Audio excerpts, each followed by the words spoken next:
नमस्कार.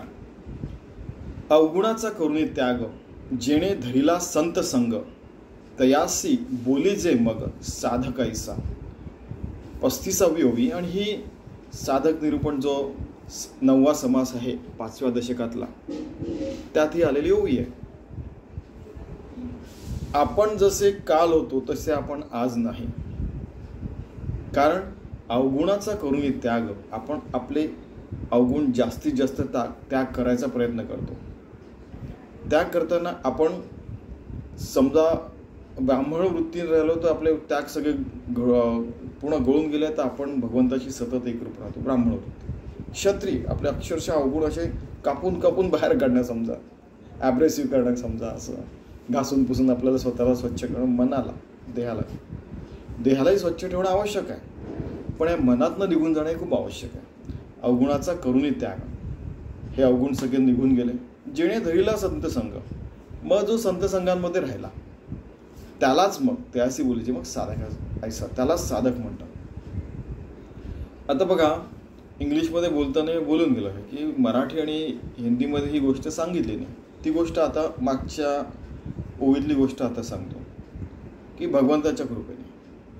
कारण की इंग्लिशमध्ये ऐकणारे लोक जास्त आहेत. एखादं पुस्तक 40-40 कोटी लोक इंग्लिशमध्ये वाचतात आणि भारतात कोणी बघत सुद्धा नाही त्याच्याकडे. मग आपल्यात काहीतरी गडबड आहे समजायला पाहिजे भारतीय लोकांनी, की आपलं जे आहे स्वानंदवन भुवन, आनंदवन भुवन, स्वानंदबोध पाटण समजा वगैरे जे आहेत, रामराज्य वगैरे, ते संकल्पना तिकडे ते स्वतः अप्लाय करायचा प्रयत्न करतात आणि आपण इथे त्याग करून राहिलेला आहे आपल्या चांगल्या गोष्टींचा. हे बरोबर नाही. तर हा आपल्या समाजातला अवगुण जायला पाहिजे. एका वाक्यात सांगतो तरच रामराज्य येऊ शकेल. रामराज्य प्रत्येक भारतीयाच्या मनात किंवा पूर्ण जगाच्या मनात राहिलं तर रामराज्य पूर्ण जगात येऊ शकतं. बरोबर आहे. तसंच अवगुणाचा करुणी त्याग, जेणे धरिला संत संग. आता श्रीकृष्ण जे आहे त्यांच्याबरोबर अर्जुन तर जन्मभर होता. गीतेतला जो परमार्थ आहे तो काय श्रीकृष्णाने काय पहिल्यांदा सांगितलं होतं, अर्जुनाने काय पहिल्यांदा ऐकला होता? नाही. पण त्याला विराट रूप बघायचं होतं अर्जुनाला, आणि त्यामुळे पुढे तो गीतेचा सगळा प्रपंच लक्षात ठेवायचा आहे. नाही कोणी उठ्ठण सांगतं युद्ध करायला सांगितलं वगैरे वगैरे, ते फालतू गोष्टी ऐकायच्याच नाही. एवढा बुद्ध होता का तो? 24 तास भगवंताचं गुडाकेश असून कृष्ण कृष्ण नाम घेणार आहे, जो सगळ्यात जगातला नंबर 1 धनुर्धर आहे, आणि तो काय एवढा बुद्धू राहणार आहे की ज्याला माहीत नाही युद्ध करायचं? त्याला विराट रूप बघायचं. आणि म्हणून तर सगळं गीता वगैरे सगळं झालं. तर संत संघांमध्ये आपण राहिलो आणि अवगुण त्याग केले, तर मग अवगुण गेल्यावर राहिलं काय? सुंदर देवाची मूर्तीच राहिली ना, की सगळा असा दगड आहे पूर्ण, त्याला टक टक टक टक टक टक टक टक टक असं काढलं तर काय देवाचीच मूर्ती तयार होईल की नाही? तयासी बोलली जे मग साधक ऐसा. आता साधक झाल्यावर, जो साधक म्हणजे काय, 24 तास 7 दिवस पूर्ण जन्मभर भगवंताची योगी होऊन, भक्त होऊन, तस्मादयोगी भवार्जुन होऊन सतत भगवंताच्या सेवेत आहे. प्रत्येक हृदयाच्या ठोक्याकडे, पल्स बीट, हार्ट बीट, विचाराने, डोळ्यांची उघडझापीने, श्वासाकडे, बोलताना, ऐकताना, प्रत्येक काम करताना सतत भगवंताशीच एकरूप राहू की नाही आपण? कारण की आणि मग सगळ्यात शेवटी घ्यायला आपण स्वतः संतरूप होऊन जाऊ, भगवंत रूप होऊन जाऊ. आपण स्वतःच्याच संगतीत राहिलो तर आपण देवाच्याच संगतीत राहतो असं होऊन जाईल. काय म्हणजे तुम्ही तो पूर्ण साधक निरूपण वाचून बघा तुम्ही. कारण की साधक म्हणजे काय, जो तत्वमसी आणि अहम आत्मा, प्रज्ञानम ब्रह्म, सर्वम खलिदम ब्रह्म, तुम्ही आशिषोपनिषद बघा. ह्या सगळ्या गोष्टींचा विचार सतत करतोय आणि तसं ते पूर्ण डिव्होटेड होऊन काम करतोय 24 तास 7 दिवस पूर्ण जन्मभर. ते राहिलं काय मग? हा यालाच साधक म्हणतात ना. 24 तास जी साधना करतो, जी साधना होते, भगवंतच ती आपल्याकडनं करून घेत असतो. आणि मग आपला वज्रपंचरू, आपली साधना तो राखतो आणि आपल्याला आत्मज्ञानी करतो, मुक्ती देतो, कैवल्य प्राप्ती देतो. आणि त्याच्याही पलीकडे हो लाईफ आहे. हो, फक्त मुक्ती आत्मज्ञान मिळालं की आपण आपलं झालं सगळं असं नाही आहे. त्याच्याही पलीकडे लाईफ आहे. मी अशा कित्येक जणांना भेटलेलो आहे. एकदा मी एका जणाला भेटलो तर ते म्हणाले की आमच्या इथे ते जे आहेत ना, ते त्या संप्रदायाचे सद्गुरू आहेत, आणि ते माझ्या आजोबांकडे आले होते म्हणे विचारायला की असे असे प्रश्न विचारले, अशा वेळेला कशी उत्तर द्यायची आणि याचं उत्तर काय, तुमचं काय मत? म्हणजे तुम्ही बघा, सद्गुरू पदस्थ व्यक्ती जे लोकांना, इतर लोकांना गाईड करतात, ते पण त्या समजा 90-95 वर्षाचे, ते समजा 70 वर्षाचे, ते 95 वर्षाच्या माणसाकडे जाऊन विचारतात आहे. त्याच्याही पलीकडे काहीतरी असतं, आत्मज्ञानापलीकडे पण.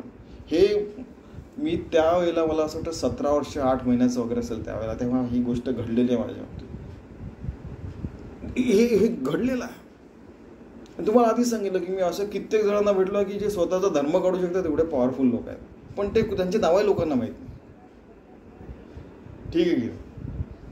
तर श्रीकृष्णाचं विराट रूप बघायचं होतं म्हणून अर्जुनाने ते सगळं मी करणार नाही वगैरे जे म्हणतात ते म्हणून उगाच कोणी सांगतो की अर्जुन तू युद्ध कर वगैरे, ते डायलॉग पाहिजे स्वामीजींना आवडायचीच नाही. हे काय फालतू बडबड करतात म्हणून. युद्ध युजयंजती योगा आणि ध बुद्धी त्या योगाशी एकरूप झाल्यावर काम करणं त्याला युद्ध म्हणतात. तसं काम व्हायला पाहिजे. रात्रंदिन आम्हा युद्धाचा प्रसंग, तुकाराम महाराज म्हणतात.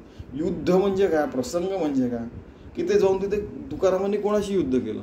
शेवटी सगळं युद्ध आपल्या आतमध्येच आहे. युद्ध युजयंजती योगा, ध म्हणजे बुद्धी भगवंताशी एकरूप व्हावी याचा सतत प्रयत्न करणे, याला युद्ध म्हणतात. सतत योगी राहणे, सतत भक्त राहणे. तर असं आपण जीवन जगलं की अवगुणांचा त्याग करून दिलेला आहे. मग आपली पूर्ण एनकाळ मूर्ती होईल, भगवंताचीच मूर्ती आपल्यात तयार होईल. आपलं मन, बुद्धी, आत्मा सगळं भगवंताशीच एकरूप होऊन जाईल.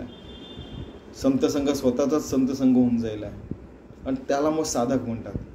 कोणी उठतं काही पण करतं आणि त्याला म्हणजे साधना म्हणतात, ही गोष्ट चुकीची आहे. स्वामीजी ते इथपर्यंत बोलायचे की ते कुरमुड्या ज्योतिषी असो की कोणी ते देवाचा पुजारी असो आणि लोकांकडनं लुटणारे असो, म्हणजे काही जणांना 1 रुपया 1.25 रुपये मागतात आणि काही जण खूप श्रीमंत असतात त्यांना 1-1, 1.5 लाख रुपये, त्या काळी पण घडलेल्या गोष्टी आहेत. हे साधनेत येत नाही, या शब्दात ते बोलायचे.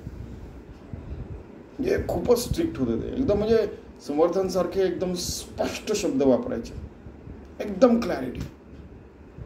त्यांचे जेव्हा मग प्रवचन झाले होते आपल्या दूरदर्शनवर, तो सगळे नागपूरचं ब्रह्मवंत, मी गेलो होतो म्हणजे शहरात, म्हणजे महाल एरिया, काय सुंदर प्रवचन करतात.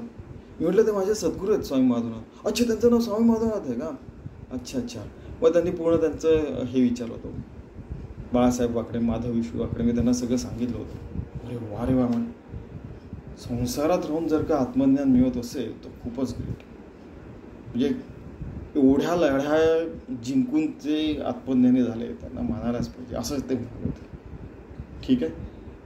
तर आपणही व्यवस्थित लाईफ जगून सतत योग घेऊन भक्तून भगवंताशी एकरूप होऊ शकतो. आज स्वामीजी असते तर 125 वर्षाचे कदाचित राहिले असते समजा. ठीक आहे, चालायचंच.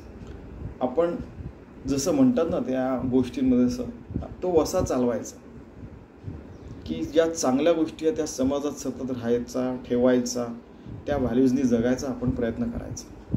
तेवढंच आपल्या हातात आहे, जितकं होऊ शकेल तितकं. ठीक आहे.